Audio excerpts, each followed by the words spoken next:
अयोध्येत होत असलेल्या राम मंदिरात 22 तारखेला रामाची प्राणप्रतिष्ठा होणार आहे। या प्राणप्रतिष्ठा सोहळ्यासाठी संपूर्ण देश सज्ज झालाय। पंतप्रधान मोदींनी 22 तारखेला दिवाळी साजरी करा असा संदेश दिलाय। अशातच या राम मंदिराच्या प्राणप्रतिष्ठा सोहळ्याचं देशातील सेलिब्रिटी राजकारण्यांपासून साधू संतांना निमंत्रण पाठवण्यात येत आहे। अशातच हिंदू धर्मात महत्त्वाचं स्थान असलेल्या शंकराचार्यांनी या राम मंदिराच्या प्राणप्रतिष्ठा सोहळ्याला जाण्यास नकार दिलाय। खरं तर देशपातळीवर हिंदूंच्या प्रत्येक धार्मिक कार्यक्रमात शंकराचार्यांचं स्थान महत्त्वाचं असतं। पण हे शंकराचार्य काय, शंकराचार्य कोण असतं, शंकराचार्यांची निवड कशी होते, देशातील प्रमुख शंकराचार्य कोण आहेत, हे आपण या व्हिडिओच्या माध्यमातून जाणून घेऊयात। नमस्कार, मी वैभव पाटील, माय महानगरमध्ये आपलं स्वागत।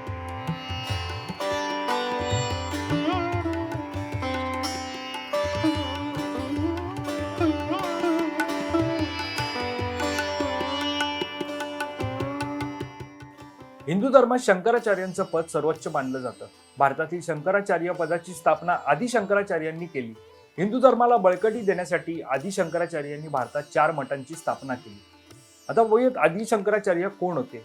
प्राचीन भारतीय हिंदूच्या परंपरेच्या जडणघडणीत आणि धर्मसंप्रदायामध्ये आदि शंकराचार्यांचे मोठे योगदान आहे। हिंदूंच्या परंपरेचा देशभर प्रसार करण्यासाठी त्यांनी भारताच्या 4ही कोपऱ्यांमध्ये मठांची स्थापना केली होती।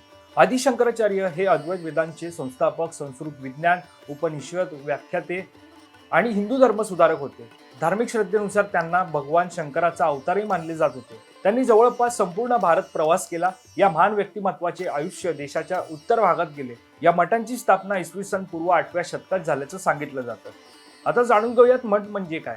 हिंदू धर्मानुसार मठ हे स्थान आहे जिथे गुरु आपल्या शिष्यांना शिक्षण आणि ज्ञान देतात। या गुरूंनी दिलेले शिक्षण हे आध्यात्मिक असते। मठात या कामांशिवाय समाजसेवा, साहित्य इत्यादी काम असतात।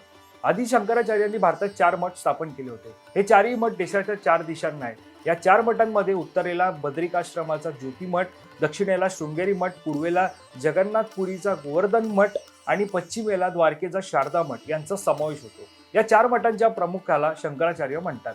या मठांची स्थापना केल्यानंतर आदि शंकराचार्यांनी आपल्या 4 मुख्य शिष्यांवर याची जबाबदारी सोपवली। तेव्हापासून भारतात शंकराचार्य परंपरा प्रस्थापित झाली।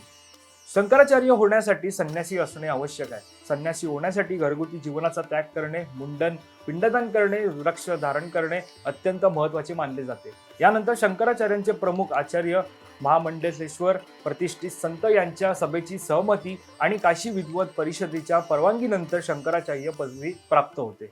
आता पाहूयात भारतात किती शंकराचार्य आहेत। गोवर्धन मठ ओडिशाच्या पुरी येथे गोवर्धन मठाची स्थापना करण्यात आली होती। गोवर्धन मठाच्या संन्याशानंतर अरण्य संप्रदायाचे नाव लावले जाते।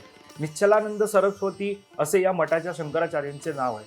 या मठांतर्गत ऋग्वेद आहे। शारदा मठ शारदा मठ हा गुजरातमधील द्वारका धाम येथे।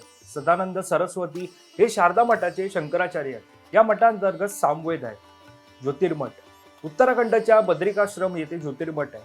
स्वामी अविमुक्तेश्वरानंद या मठाचे शंकराचार्य आहेत। या मठांतर्गत अथर्ववेद आहे।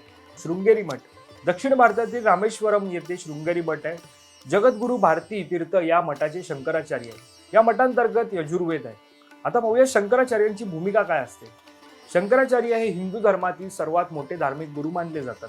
संपूर्ण भारतामध्ये या 4 मठांचा खूप महत्त्वाचा वाटा आहे। शंकराचार्य हे भारतातील संत समुदायांमध्ये अग्रस्थानी आहेत।